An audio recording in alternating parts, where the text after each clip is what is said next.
Fejn il-kamera? Fejni il-kamera? Fejni dik qed tixxaqlaq naħseb. Grazzi u proset. Grazzi ħafna Maltin u Għawċin tal-li felu il-200 sena mill-mew tiegħi tgħidx kemm semmejtuni bil-bosta. Grazzi ħafna. Fejn il-kamera? Reġgħet infit il-bossa. Fejn telqit? Hawnhi. Jien dejjem emmint illi kieku domt ftit ieħor hawnhekk fostkom għax ngħiduha kif inhi 6 ijiem huma ftit wisq ma kontx inħallihom joħdulkom dak li minn dejjem xtaqtu tkunu. Rajkom fidejkom. Iżda jiena naf illi intom Malta u Għawdex lili tħobbuni ħafna, speċjalment għal dawk il-liġijiet ċivili illi b'tant ħerqa ktibt għall-ewwel darba f'ħajti għalikom biex tinqalaw mill-Medjuevu illi kontu tinsabu fih. Bonġu. Bonjour, għax intom bqajtu tajdu bonjour hawnhekk hux tislima sabiħa bil-Franċiż li jiena tant ħabbejt. Ippermettili, Majesta, qabel xejn nixtieq nirringrazzjak tal-li aċċettajt din l-istedina tagħna. Malta, tassew li baqgħu jiftakruk imma nibżali mhux kif qed taħseb int. Meta l-Ingliżi ħadu Malta flimkien mal-Knisja, iddemonizzawkom mħabba raġunijiet politiċi. Fil-fatt, sal-lum għadhom jakkużawkom li sraqtu l-fidet mill-knejjes u anki rittu teqirdu reliġjoni. Insomma. Paħ ble dan kollu bil-maqlub, inti taf li malli wassalt iffuċillajt uffiċjal tiegħi stess tal-li ma 3 soldati oħra pruvaw jisirqu xi oġġetti tal-Knisja mill-Kunvent ta' Santa Katarina fil-Belt? Dan kollu minnu fil-fatt kien kiteb dwaru François Bernoyer, il-ħajjat ewlieni tal-armata tiegħek meta kontu għaw. Tafu bija din?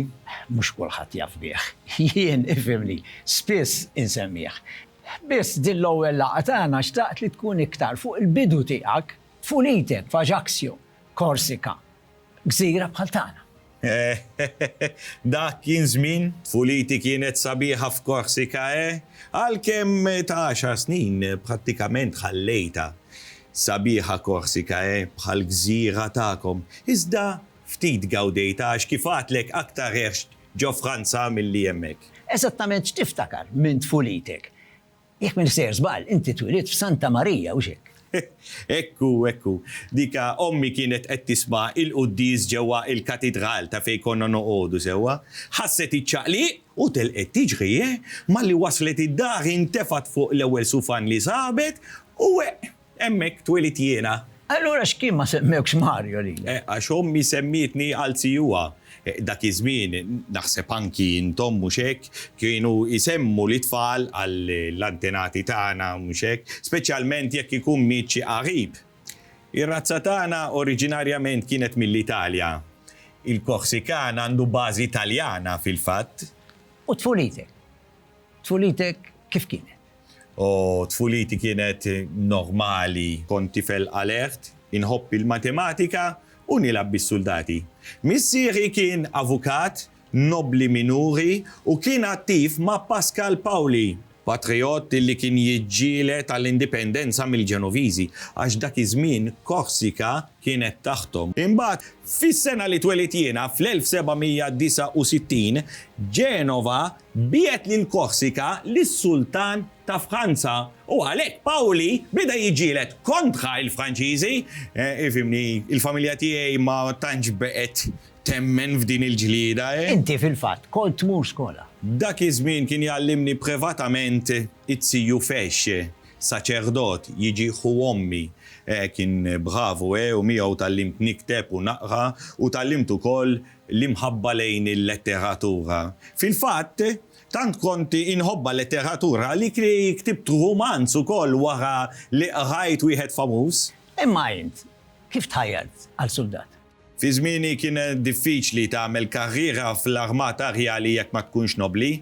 B'xorti tajba il-nobiltà minuri ta' missieri għenitni biex nidħol fl-Akkademja Militari Brienne meta kelli biss 10 snin.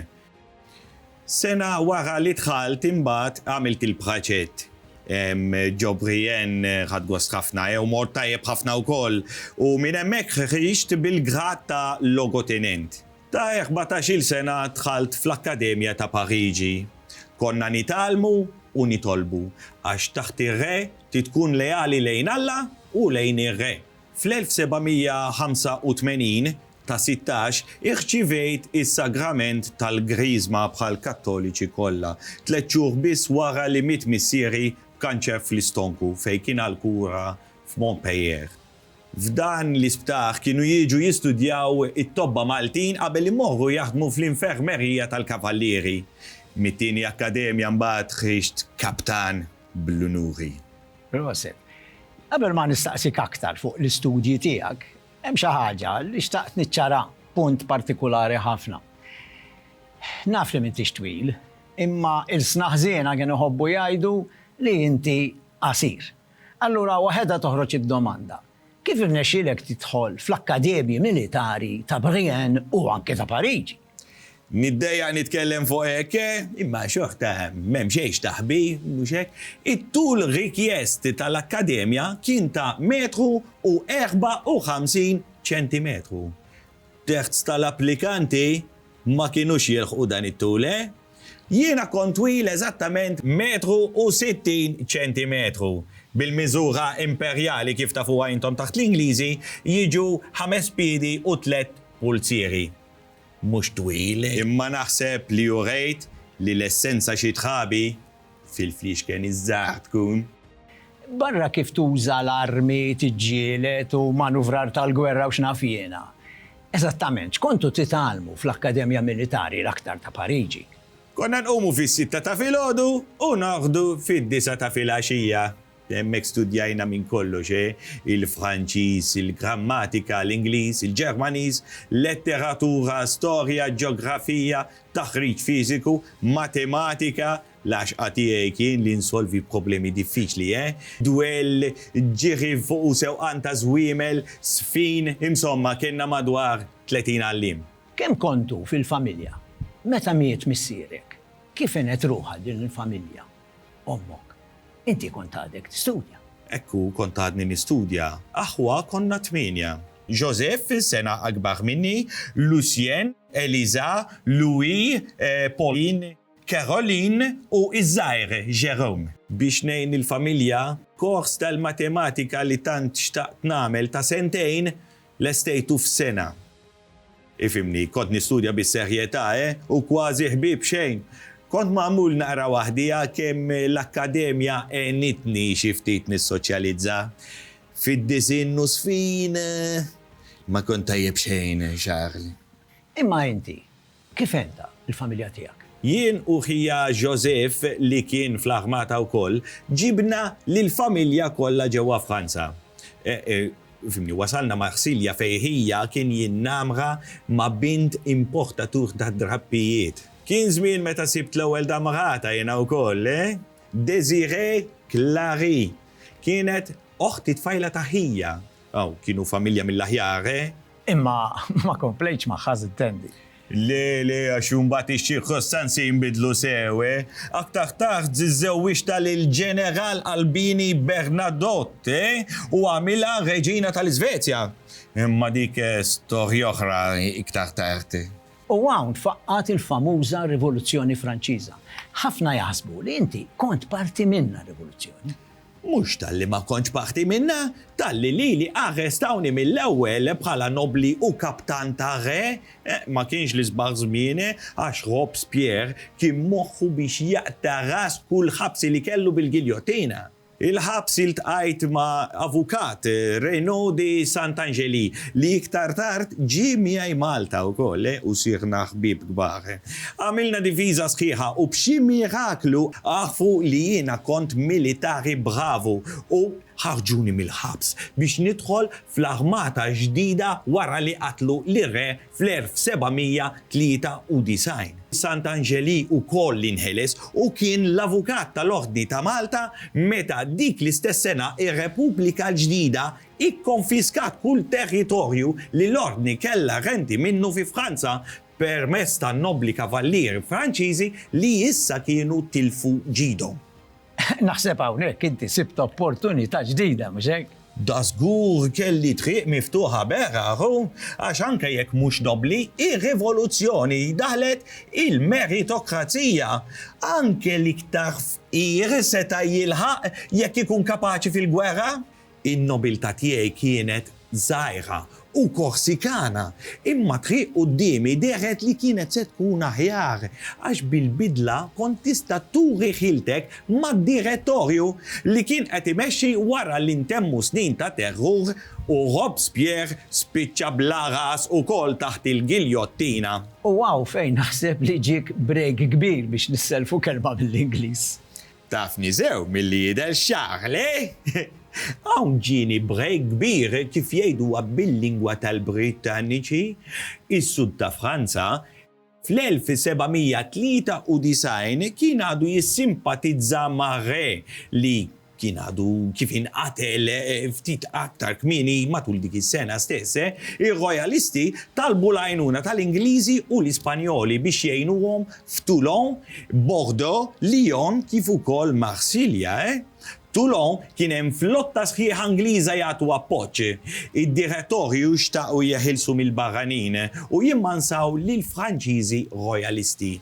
Riedu jiksbu lura il-porti ta' Toulon fejn kien hemm it-tartnar u l-imħażen. Bħala kaptan Bravo talbuni nieħu ħsieb inġib lura lir-Rojalisti għal Franza. Jien, modestja parti, mhux biss irnexxieli nilqa' kull attakk, iżda poġġejt il-kanuni f'postijiet strateġiċi u meta l-kanunier ewlieni tilef ħajtu dħalt f'postu sakemm ċedew u xwien Ingliżi u Spanjoli dabru rashom darba għal dejjem.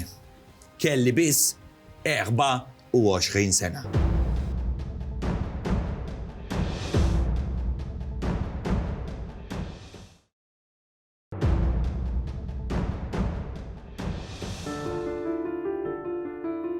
Miġġub mid-direttorju, il-kaptan Napoleon Bonaparte malajr laħaq ġeneral.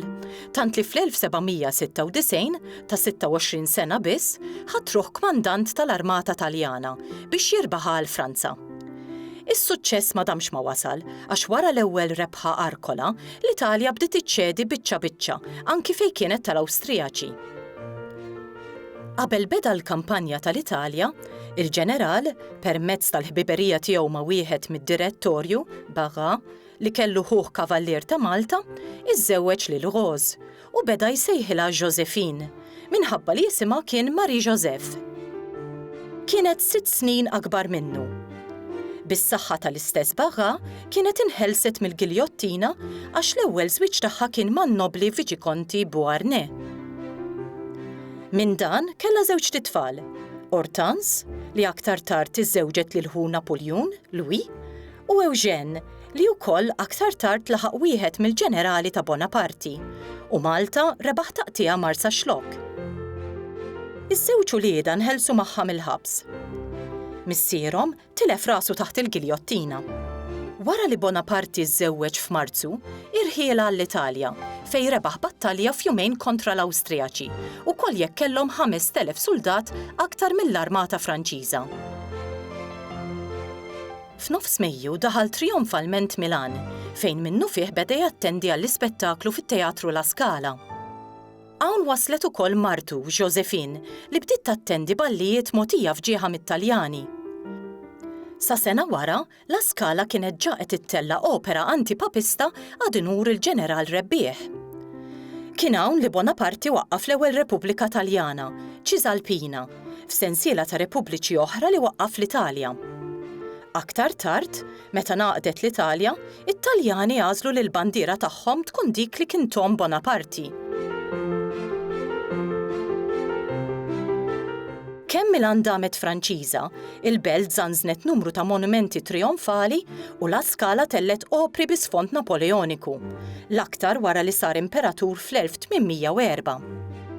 Bħala viċi re, Milan kien ħalla lil-liben Josephine, Eugène, bħalma ħalla lil Hutu f'diversi pajjiżi oħra aktar tard. Wara tmiem il-kampanja tal-Eġittu, La Scala tellet diversi spettakli fuq sfond Eġizzjan, bi stil ġdid artistiku li daħlu l-Franċiżi fl-Ewropa. Fl-1997, meta kien għadu għaddej fir-rebħ tiegħu fuq il-Peniżola ġara tagħna, il-ġeneral Bonaparti, waqt li kien Ancona, interċetta lil Kavallier Litta li kien ġej mir-Russja b'dokument għal Gran Mastru Hompesh. Fid-dokument kien hemm ftehim konkluż biex Malta tagħti drittijiet esklusivi lir-Russja li kienet ortodossa għall-użu tal-port il-kbir fil-Belt Valletta.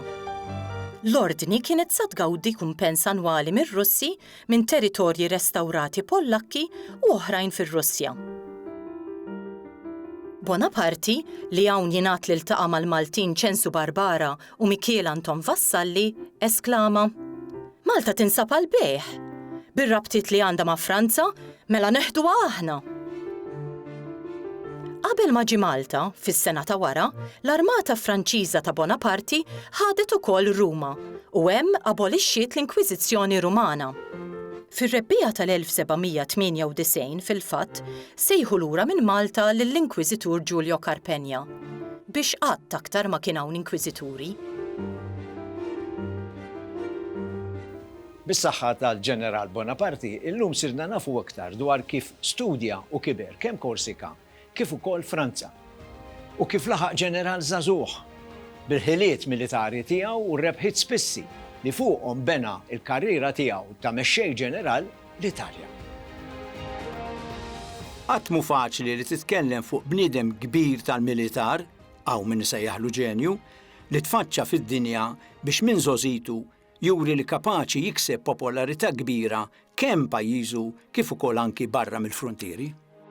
Dal-gwerer ta' Napoljun urew lid-dinja ta' żmienu kemm tista' tagħmel gwerra totali, tkeċċi qawwiet magħrufin bħall-Awstrija minn pajjiż ieħor, bħall-Italja, u waqt li tagħtihom libertajiet ġodda, anke ċivili, xorta teżiġi lejaltà lejk. Dan l-istil kien ħasad lill-Ewropa fi tmiem is-seklu 18, aktar u aktar għax ġie wara Rivoluzzjoni Franċiża li werret lill-Ewropa mhux biss kif warbet lill-monarkija, sa dakinhar kien meqjusa kważi divina, imma saħansitra qatlet lir-re u r-reġina u stabbiliet gvern rappreżentant tal-poplu. Ir-Rivoluzzjoni Franċiża ħarġet ukoll id-drittijiet tal-bniedem, imsejsa fuq dikjarazzjoni li kienet ħarġet ftit snin qabel fl-Istati Uniti tal-Amerika. Bdew jingħataw drittijiet ċivili li mhux dejjem kienu aċċettati mill-Knisja Kattolika. Ir-Revoluzzjoni siktet u sseparat il-Knisja mill-Istat. Bonaparti, wara ftit snin biss, ara firessaqhom mill-ġdid rib xulxin biex idaħħal sens ta' ordni fil-kaos li kienet ħolqot ir-Rivoluzzjoni. Bdiet tissemma l-kelma demokrazija. X'kienet din id-demokrazija? Ħafna minnha mnebħa minn dak li qabel ir-Rivoluzzjoni kien jissejjaħ żmien id-dawl li illumina l-moħħ għall-umaniżmu b'żerniq ġdid.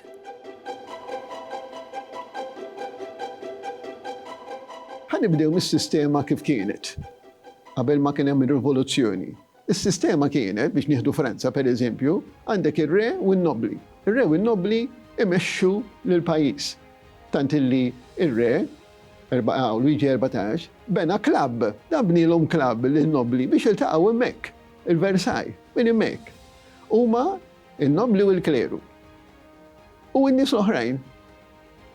In-nies l-oħrajn ħallsu it-taxxa. Din kienet is-sistema, ngħidu s-sistema feudali, għax kienet ibbażata wkoll fuq l-agrikoltura, In-nobli bil-forsi jkollu art, ma setax ikun hemm nobli mingħajr art. L-art jikkrea. Tifhem? Allura kien hemm din is-sistema isa trial system. Għandek in-nobli, għandek il-kleru u għandek in-nies li jiġu. In-nies li jiġu ġifieri taħt jistgħu jkunu dawn intellettwali kbar ta' jistgħu jkunu traders kbar dawn ta'. Tifhem? Jistgħu jkunu min ikunu dawn, avukati, tobba, il-burġważi kollha hemmhekk kienu u kienet din is-sistema. Li kien hemm favur tagħha min-naħa li dawn kienu enlightened tista' tgħid. Kienu jagħmlu ħafna liġijiet jiġifieri tajbin ukoll ta'. U kellhom ukoll magħhom. Bdew jistejħu jisom Prim Ministri. Allura ngħidu aħna fi Franza għandek il-Choiseul. Fil-Portugal semmejna lil-Pombal b'inem terribli dan, imma enerġetiku. Fil-Napli kellek il-Tanucci. F'Parma kellek il-Dutio. U mbagħad kellna nkollu il-Muscat by the way, ġifieri. Ġifieri din kienet is-sistema. Għalhekk ma seta' jsir xejn fi Franza, għaliex? Għax in-nobli u l-kleru kienu dejjem flimkien kontra t-Third Estate, dawn ir-rappreżentanti ta' Third Estate, iddikjaraw lilhom infushom din National Assembly. Aħna nirrappreżentaw il-Franza u bdew jagħmlu dak il-liġijiet famużi. Jien naf ħaġa li għamlu. Erdu il-feudalizmu. In-nobli spiċċaw issa. Issa mhix nobli għandna. Issa għandna sitwajen. Malta ma kienx maqtuwa mill-Ewropa. Irridu ngħidu illi Malta kienet vera Ewropea. Per eżempju, Nikol Muscat. Kien wieħed minn dawk li qis il-Malta vera Ewropea għaliex. Fil-ktieb tiegħu. Meta jsejjaħ il-Malta wkoll nazzjon, jgħidulhom in-nies tal-Ewropa, ejjew Malta, ħataraw Malta x'inhi. Malta taf x'hawu, Malta ħassibu Taljani, Sqallin, Portugiżi, Spanjol, anke Ingliżi. Mhux tal-li jiġu hawn l-Ingliżi, tal-Ingliżi faħruna. Isejjaħ lill-Ingliżi l-allat tal-baħar. Imma dawn l-allat tal-baħar jgħidu il-Maltin kemm huma tajbin fuq il-baħar fil-kors. Jiġifieri kien hawn dan il-kuntatt. Imma bil-mod. L-ordni indunat li dan għal xejn. Kien l-aktar għal xejn meta l-ordni kienet tiffinanzjat. Il-ħarba tar-re biex jitlaq minn Franza u jmur l-Awstrija. Idifhem. Meta hemmhekk saru jafu ir-rivoluzzjonari li kienet tiffinanzjata mill-ordni, hemmhekk l-ordni kienet dumde, jiġifieri, idifhem. Allura ġara li l-ordni hija l-għadu tar-rivoluzzjonari, il-Maltin kollox kienu jafu b'da. Anka kienu jafu li il-Franċiżi kienu daħlu Ruma u iddikjaraw ir-Repubblika dawn. Iddikjaraw ir-Repubblika. Jiġifieri il-Maltin dawn qabel ma ġew il-Franċiżi f'Malta diġà kienu preġudikati kontrihom. Tant li kien hawn nies favur tagħhom, mhux biss jiġifieri kavallieri bħal Dolomieu pereżempju u oħrajn u Deresikjer u l-komplement. Imma anka Maltin, il-kavallieri bdew jarmaw għal meta Malta probabbli ħatiġi attakkata jew nkella ssir xerewixta u Malta, tifhem biex iġibuhom. Qabel ħallukom b'dawk il-ħsibijiet infakkarkom li l-programm li jmiss ħanerġgħu niltaqgħu mal-Ġeneral Bonaparte malli d-direttorju tal-Gvern fi Franza bagħtu fuq skoperta kbira tal-Eġittu il-qadim u fi triqtu waqaf 6 Malta.